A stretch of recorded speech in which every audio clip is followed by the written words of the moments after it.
Hey, good morning, everyone. Happy Saturday to you. Josh is Severe Weather. Thank you for joining me. I am going to talk about severe weather moving through parts of the central into the eastern U.S. There's actually going to be a pretty decent sized outbreak affecting folks that haven't seen a lot of it recently, but I know a lot of you have actually been tuning into this channel to see what's going on in the tropics. So I'm going to go ahead and kick things off with that, and then we'll get to the severe weather. And I really do appreciate you joining me. It means a lot. I do my best as a meteorologist to prepare you guys for future weather, maybe covering things that aren't typically covered on TV or on the regular outlets. I like to kind of dive a little bit deeper into some potential. But anyway, we're going to take a look at a couple of tropical storms that we're dealing with here. Still two named storms across the Atlantic Basin, unprecedented for this time of the year. Typically, this starts getting busier as we get into later July and August, but the waters have been so warm over the Atlantic so far this year that we've been able to get two Cape Verde storms going. So consider this pretty rare, but the good news is, at least for Tropical Storm Brett, we are going to continue to have a storm that weakens and gets wind sheared quickly, and just some remnant moisture heading into Central America here later this weekend into next week. Not really a big deal, considering at this time of the year, things are typically pretty wet in this part of the world anyway. Now, Cindy is going to be a bit of an enigma here next week. We are seeing Cindy has actually strengthened a little bit here overnight and now a 60-mile-per-hour tropical storm. However, the strong wind shear that's been impacting Brett and causing him to weaken is now going to be affecting Cindy. So we're going to have a storm that may weaken back to a tropical depression or even a tropical remnant low here by maybe next Tuesday and Wednesday. Now, having said that, there is an opportunity that the models are showing where Cindy could make a comeback. She may die and come back to life as a zombie storm here. And that would be the second half of next week. And then that's when we need to keep an eye on things in Bermuda. But maybe there's more of a window for things to strengthen here as wind shear relaxes. Water temperatures are still going to be kind of warm. And then we'll have to keep an eye on what happens with Cindy towards the very end of June and the beginning of July. There may be some impacts coming here to New England and Atlantic Canada. With obviously that far out, there's going to be some uncertainty. Beyond that, we do have some waves coming off of Africa, but overall a quieter week, a lot of wind shear and dry air in place over the eastern Atlantic. That's going to kind of mute any kind of development chances we have, at least for the next week or week and a half, from waves that are coming off of Africa. They're still coming off at I would say pretty much a record pace, but they're not going to be in a favorable spot where things can develop until maybe they get down into this area, and that's a huge maybe. Now, the Gulf of Mexico has been pretty quiet. We did have that early season storm that did not affect land. That was, gosh, what was the A storm? Arlene. It's been so long since we had Arlene, it feels like. But the Gulf may start coming back to life a little bit here after July 1. Big area of high pressure that's causing the heat wave over the south central U.S. is expected to shift west, and that could open up some moisture to come up into the Gulf. So we'll keep an eye on things there. Nothing of any kind of immediate concern, but obviously now is a good time to prepare if you live in the Gulf states. And then the Pacific side has been awfully quiet, but we may have not one but two storms next week, Adrian and Beatrice. Those are the first two names on the list as things get active over there. Here's a look at our water vapor image, and you're going to take a look here and see this is moisture in the atmosphere. I'm going to kind of draw on here a little bit too. But we can see this is Brett. The center is actually right here, and all the thunderstorms are well off to the east. So a very disheveled storm here that's going to continue moving quickly to the west. This is Cindy, which grew yesterday and cycled through a stronger phase. The storm is expected to kind of go in this direction, and it's going to hit strong wind shear. We've got a large upper level low here and a large upper level low in the northeast, and an upper level low here. So a lot of upper level lows. Typically a storm would want a large area of high pressure, which lowers the wind shear. We do have large high pressure, but one of those areas is over Mexico and the other is over the far eastern Atlantic. And all we see are just a couple of kind of lame looking waves at this point. It looked a lot better a few days ago, let's just put it that way. Now in the eastern Pacific, we are going to see a large gyre here form on the Pacific side of Central America and Mexico. And conditions are expected to get more favorable to see not one, but maybe two storms forming, one in here and then one right behind it. So a very busy map here, but know that this upper level low here, this upper low here, and this upper level low here are all going to create hostile environment across this area due to the fact that we're going to have a lot of wind shear. And oh, by the way, here's our next storm system, which is going to produce some pretty active weather here and then shifting off into this direction late in the week. Wish I could do multiple colors here, but I just don't have the patience for that. It's going to take a while. The Eastern Atlantic looks pretty quiet. Large area of dry air in place after Cindy here. Not going to see any immediate development here. We're kind of in a lull. Here's a look at our wind shear, and I will bring my cursor back up for you guys. So you can see this is Cindy right here. This is Brett, and this is a huge area in red of higher than normal wind, not higher than normal, but higher than attainable wind shear for a tropical system. So Brett is already in the face of this strong shear out of the west. Cindy is moving out of the green, which is the area where it would develop, and into an area of very strong wind shear here to the east of the islands. Now, as Cindy continues on this track, it's going to eventually make it past this area of high wind shear and move into an area that's more favorable. That's this green area here. This is Bermuda, and Cindy's going to head in that general direction. So the National Hurricane Center forecast shows weakening and maybe degeneration of the storm, but there is an opportunity here near Bermuda for a resurge of strengthening here, kind of another cycle where things may very much intensify here again. And I'll show you that in a little bit. Here's a look at Brett, and you can see very quickly all these clouds to the north and west are right in the face of Brett. So the center of Brett is moving right into that wind shear. There are thunderstorms over the ABC Islands and the northern peninsula of Columbia, but we are actually very quickly losing the low-level circulation to this wind shear. So this may not even be a storm by this time tomorrow. It may actually be a remnant low. And you can see, according to the National Hurricane Center, we have a storm that'll weaken back to a tropical depression tonight and will fade overnight tonight and early tomorrow as it goes well south of Jamaica and to the north of Colombia. So just a rainmaker at this point, not really a wind maker. Here's what our models show. The ensemble shows a very small chance this could still be a depression, 10% when it gets to Nicaragua and Costa Rica, and then maybe it survives enough to try to develop in the Pacific, but it will not keep that name. It'll probably be a remnant low at that point. The potential for it to be a tropical storm fades here tonight as it moves north of Colombia. No chance that we see a hurricane out of it.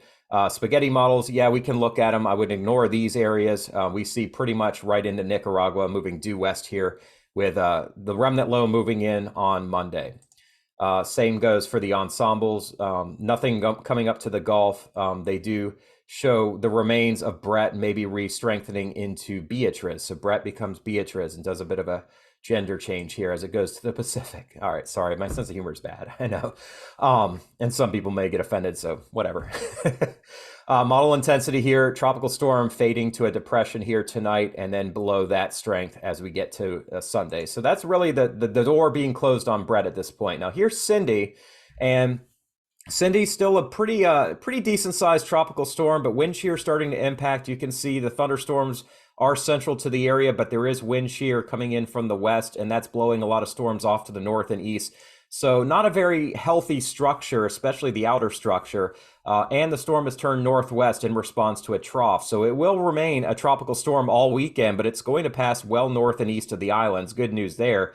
It does look like it's going to aim towards Bermuda, but that would not be until maybe the end of next week or next weekend.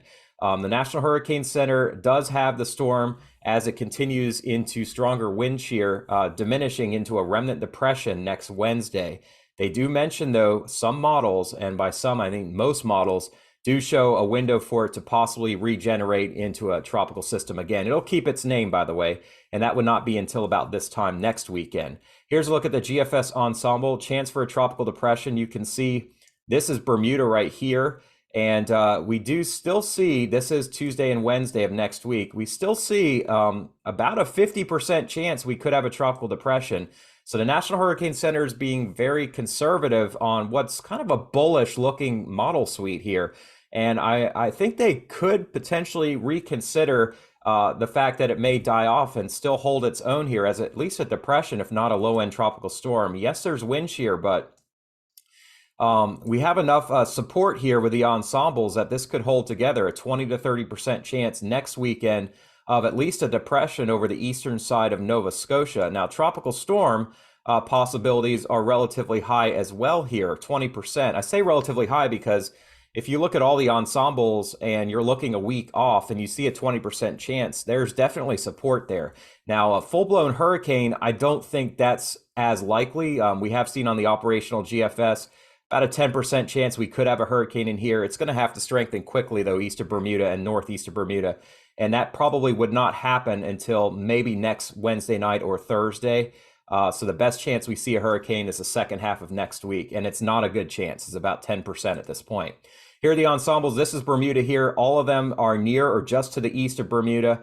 As we extrapolate things on into next weekend, we see potential for something to maybe come up through Nova Scotia here later next weekend. So that's what I'll be watching for you guys. GFS ensemble, not great agreement, but they all have a track coming up through Atlantic Canada. Some going towards Maine and New Brunswick, others going towards central and eastern parts of Nova Scotia, and even a few turning faster and maybe going across eastern parts of Newfoundland. So all of you in Canada need to keep an eye on this. Pressures may get down into the 980s or even 970s on some of our ensembles. That would be hurricane intensity. The European says not going to be stronger than a tropical storm, though. We see mainly pressures over 993 and into the lower 1000s, which would be tropical storm strength. But you can see the European actually has more members coming up here through the Gulf of Maine, impacting New Brunswick and Maine. We're probably going to stay east of Massachusetts, New Hampshire at this point, but we'll have to keep an eye on things. But you can see the bend comes here early next week, then a movement pretty much to the north with some fluctuation, and then an overall average taking it across Nova Scotia and then up into maybe Newfoundland beyond that. Intensity forecast, again, the Hurricane Center is saying it's weakening down to a depression here in 96 hours, but the general average of the model guidance says, it's going to remain a tropical storm, or at the very least, maybe it's down to a depression and then strengthening again. You see this trend upwards here beyond Monday and Tuesday of next week, where there will be potentially a window for the storm to strengthen again. It may not get to hurricane strength, as some of these models show, but at the very least, we may still have a named tropical storm around this time next week. So the models all are in favor of that happening. So I really think the National Hurricane Center may want to reconsider their forecast. I won't tell them what to do, but I think they may want to just at least reconsider. The GFS is going to be kind of your outlier as to how strong this gets. You see Brett dies over here as a remnant low. Here is Cindy, and yes, it is weakening some, but then the GFS says it's going to strengthen. And in fact, this run from last night has it as a hurricane east of Bermuda here next Thursday, which is pretty bullish. I don't know if it's going to get that strong, but then it weakens some next weekend as it comes up to Nova Scotia. Maybe a strong tropical storm or even still a Category 1 hurricane, depending on if this ends up being right. And then that heads off, and you can see there's nothing really behind it to worry about at this point, right on through next week. By the way, the 6Z run, which just came in, let me go back for you there, is pretty much, it's showing consistency, but I do know this, the GFS model loves to be too bullish here when we get into the medium and longer range. So no guarantees this is even going to be a hurricane, but the fact that it's holding Cindy together and then showing some strengthening next Tuesday means that it believes that it will survive that wind shear and maybe strengthen as it comes east of Bermuda here next Wednesday and Thursday, and then weaken as it goes into the cooler waters off of the Maritimes here at the end of next week. So we're going to have to keep an eye on it for sure. The European model is still holding on to Cindy. You can see it kills it here on Monday into Tuesday, and then it tries to see if it holds together near or just north of Bermuda later next week. So it's still there. It's just a very weak system as it comes up towards Newfoundland at that point. There's nothing behind it of concern. The Canadian model is kind of in the same boat as the European. It tries to kill off Cindy here, but it actually slows things down significantly where it's stalled south of Bermuda here next Thursday, but then look, it tries to develop it again into a tropical storm, maybe even a subtropical or extratropical storm here next weekend. And this is it threatening eastern Nova Scotia here next Saturday night and Sunday. And finally, the German Icon model, again, weakening Cindy pretty significantly. We have pretty much a depression at this point, and then it brings it back to life east of Bermuda, which is right here. This is east of Bermuda. And this would be Wednesday night and Thursday, and then strengthening some and heading towards Nova Scotia as a potential tropical storm. I like to look at these HAFS and HWRF, they're tropical models. They show Cindy weakening here, and then we see re-strengthening. This is Bermuda. Fortunately, this model shows it well east of Bermuda, but it's moving towards Bermuda. and it is showing some significant strengthening here. I think this is overdone, but this would be a 90 knot, which would be a 105 mile per hour Category 2 hurricane. If this is right, I don't know if that's going to be the case, but I would not completely rule it out either. I think this model tends to overdo things. As we see on the other version of it, a much weaker solution here off to the south and east of Bermuda next Wednesday night. But something to keep in mind with these two tropical models, they show Cindy getting into an area where it's going to slow down and put on the brakes Tuesday and Wednesday next week. And then it'll accelerate by the time it gets to Thursday. So Bermuda may have more time to watch. But then after that, Canada's going to have less time to watch if it comes in this direction. It'll be speeding up at that point. Here's the Pacific side of things. We're still looking at two areas of concern. Both of these could be named storms, Adrian and Beatrice here. And we're going to see different model solutions. The GFS loves to strengthen these suckers into a hurricane. We'll have to see on that. But no immediate threat to land if this model is correct. The European, not as strong, but does have both systems, and both of them heading out to sea away from Mexico. The Canadian model is not quite as bullish on the second system just yet, or the first system, but it has both of them. In fact, it takes the second system, potential Beatrice, right up the Riviera here as a tropical storm and then kills it. Doesn't really get to develop it very quickly. And then the German Icon model shows the first system is not going to be as impressive as the second system. It shows a hurricane, which maybe even could be a major hurricane at the end of next week, riding along the Riviera. So we really do need to keep an eye on things in Mexico at this point. Let's look at the U.S. Severe heat continues over the south central U.S. with temperatures well over 100 in this area. We do have severe thunderstorm watches early this morning over Nebraska into Iowa and Minnesota. That is with a complex moving eastward. We're going to talk some tornadoes too. The Cleveland office did confirm 12 tornadoes last Thursday, which is very active. It's very unusual for northwest and north central parts of Ohio to see that. Here's our storm number of tornadoes, and obviously March had a huge outbreak. April was very busy. We were at record pace, and then May things kind of let down a little bit here. June, we're seeing things picking back up. I mean, ask the folks in Texas, Colorado, Wyoming about how active it's been, and we are still above the 50th percentile on tornadoes. So still looking at above average year, but we have dropped off the record pace. We'll have to wait and see. I'm starting to obviously go back on my forecast from the beginning of the year of this being a very, very active tornado year, but I still think it's going to be more active than average. And we're seeing that here over the last couple of weeks. In fact, look at the number of tornado reports yesterday, 26. Wyoming definitely had some scary looking storms, but even Nebraska and eastern Colorado had some strong tornadoes. This is a look at Ohio last week with all the tornadoes that moved through. And guess what, Ohio? You need to keep an eye on things here over the weekend. Not necessarily today, but more so later tomorrow. We do have a big slight risk area that's in effect. Let me reload this, see if we have a new, no, not a new forecast yet, but a big slight risk area, which gets into central Illinois tonight. A 5% chance for tornadoes over Iowa and surrounding areas, a 15% chance of severe wind, and a very big hail threat as well later today. Across southern Minnesota, Iowa, and northern parts of Missouri. And I'll zoom in on that in just a little bit. Tomorrow, we continue to see a pretty significant area of severe weather, which I think the slight risk needs to be looked at maybe being upgraded into an enhanced risk. There's a 5% chance of tornadoes, and that grows, and that's from southern Indiana and southwestern Ohio down into middle Tennessee. A big area of severe wind as well, which goes all the way up into Michigan, down into Arkansas, and a threat for big hail from near Indianapolis all the way down to Nashville and Clarksville, Tennessee. And I do think tomorrow could have some significant severe weather, and we may see an upgrade coming. There is some discussion of that even from the Storm Prediction Center. There's uncertainty, but an area of higher wind damage threat could be later added once these factors become more clear. Farther south, keep an eye on things here too in Mississippi and Alabama. I would not be shocked to see a complex moving in at night that could produce some severe weather as well. So we're going to keep an eye on that. Monday could be active in the eastern U.S. from near Atlanta all the way up to Scranton, Pennsylvania, Philly, western New Jersey. Right now, a slight risk showing over parts of North Carolina, Virginia, and this area could still be expanded. We'll also see more storms back over the high plains with our next system moving in. Very active. Here's the NAM upper level pattern. You can see strong upper low here moving through the Dakotas. We have wind speeds that are over 60 knots, 70 miles per hour here moving through Nebraska and Iowa aloft. That will fuel some intense wind as we get through the day today. That trough will actually move east into Wisconsin and the Lake Michigan area tomorrow, and a favorable spot south and east of it for high winds aloft over the Ohio River Valley into Kentucky and Tennessee in the evening.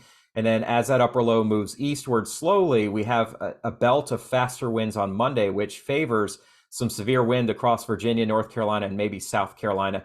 And this wind could circulate up with a leading shortwave here into Pennsylvania and New York. So we'll have to keep an eye on things in the Northeast as well. Behind it, another strong upper level low moving into the west. And that's going to be the next storm maker here over the high plains as we get into Monday night and probably Tuesday beyond that. Here's a look at the NAM model. We can take a look here at storms this morning over Iowa. These will weaken. Additional storms will form with the heating of the day back across Minnesota and Iowa. We kind of have two areas we're going to be watching here this afternoon and into tonight. These storms will move out to the east and should weaken as the time they get into Indiana tomorrow, but additional storms are likely to pop up in the afternoon, anywhere from northwest Ohio and northeast Indiana right on down. This is late in the afternoon tomorrow, 7 o'clock Central, and then tomorrow night across Kentucky. So the evening looks like it could be pretty unsettled. You can see there is a lot of storm fuel ahead of this storm system tomorrow. This is the Cape, and we see values over 4,000 along the Ohio River late tomorrow afternoon. So a lot of storm fuel, pretty good winds aloft. So this could be a pretty big outbreak here later on tomorrow. We can see on the significant tornado parameter, there are conditions that could favor tornadoes here this afternoon over Iowa. As we get to tomorrow, definitely an area to watch here across the Ohio River Valley later in the day. So probably about 4 or 5 o'clock on, we do have some significant wind shear moving through here. That's what this parameter factors in, wind shear in the lowest 6 kilometers. And then as we get into Monday, the numbers aren't as impressive farther east, but there still will be some ingredients in place. Here's a look at the Ohio River Valley. As we get into tomorrow, we are going to see storms in the early morning hours of Illinois and Indiana, moving into Kentucky. So there may be a little bit of severe weather first thing tomorrow if you're headed to church around Nashville. But overall, that complex dies. The next one is the one to really keep an eye on here, especially across Indiana, Kentucky, Tennessee. We definitely will see a favorable spot here where we could see potentially tornadic storms around Louisville, Kentucky. You can see on the sounding here, strong wind shear, pretty good hodograph, which measures the amount of wind shear and a possibility for tornadoes here towards the evening tomorrow across southern Indiana, northern parts of Kentucky. And that continues at night and then weakens by the time it gets into eastern Kentucky and Tennessee. We'll have to keep an eye on things. I'm going to be in Gatlinburg next week, so I'll be watching this, but I think worse weather will be off to the north and west. You can see here's our significant tornado parameter. And it definitely shows some intense wind shear. Now, not all of these areas are going to get tornadoes, but there will be ingredients in place across Kentucky, southern Indiana, maybe southwest Ohio here tomorrow afternoon for a few tornadoes. And one or two of them certainly could be on the stronger side. So slight risk may not be enough. You can see here, we'll have rotating storms over Iowa today, and then tomorrow over Indiana, Kentucky, maybe even Ohio, and then moving into Tennessee. So we've got a lot to watch here in the next couple of days. Here's where we have potential rotating storms with strong updrafts, and we're mainly keying in on tomorrow afternoon across southern Indiana, crossing the Ohio River here right around 8, 9 o'clock, and then continuing into Kentucky and then fading some as we get through the night. By the way, I did want to show you Iowa. We definitely, I think, will have a few tornadoes here later on today. You can see updrafts here that rotate potentially over southern and central Iowa, maybe even around Des Moines. And the time frame for that looks like it's going to be right around 2 or 3 in the afternoon and continuing into this evening into west central Illinois. So lots to talk about here. Quieter weather here in the southeast. We'll still have pop-up showers and storms, but your pretty typical June day, it looks like. So much of the day is going to be dry, fortunately. Tomorrow, we're going to keep an eye on storms that drop south across Arkansas into northern Mississippi and northern Alabama. Probably not an MCS, mesoscale convective system, but it will be a complex to keep an eye on, and then that should weaken before it gets to the Gulf. So not a repeat of last week, fortunately. Looking farther east here, we're going to see active weather across the northeast today. Our first upper low moves out. Scattered showers and storms in the afternoon with the heating of the day. Nothing really widespread as far as severe weather. Tomorrow should still be kind of the same. Some pop-ups expected here in the middle and eastern part of the country. But then as we get into Monday, we will see a front moving into the area and storms starting to fire up across the Appalachians here around lunchtime tomorrow. The NAM doesn't go beyond that, but do expect to see some severe weather in the afternoon across this zone in here. So I may try to get a video in here tomorrow morning, depending on what happens. I'm leaving town though, so we'll have to see. But vacation next week, so I do not expect to be doing videos. I really do need the time to recover. It's been busy with family stuff going on, been busy with my day job, which has been very successful, and I love how busy it's been. It helps out quite a bit, but I do need a break, and I will keep you guys posted with community posts. But I really appreciate y'all's time. Thank you so much for watching. If you did see this video for the first time, I would ask you if you could consider subscribing to the channel. There'll be plenty more coming in July as we get more into the heart of tropics season here, and severe weather updates as necessary.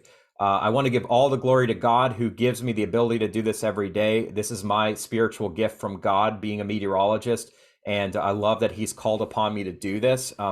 It's not just that I want to feel important, it's that I want to serve everybody, and this is what makes me feel better, is the ability to serve you all. And I know there are a lot of people that serve. There's a lot of people that live a comfortable life, and then there's a lot of people that struggle.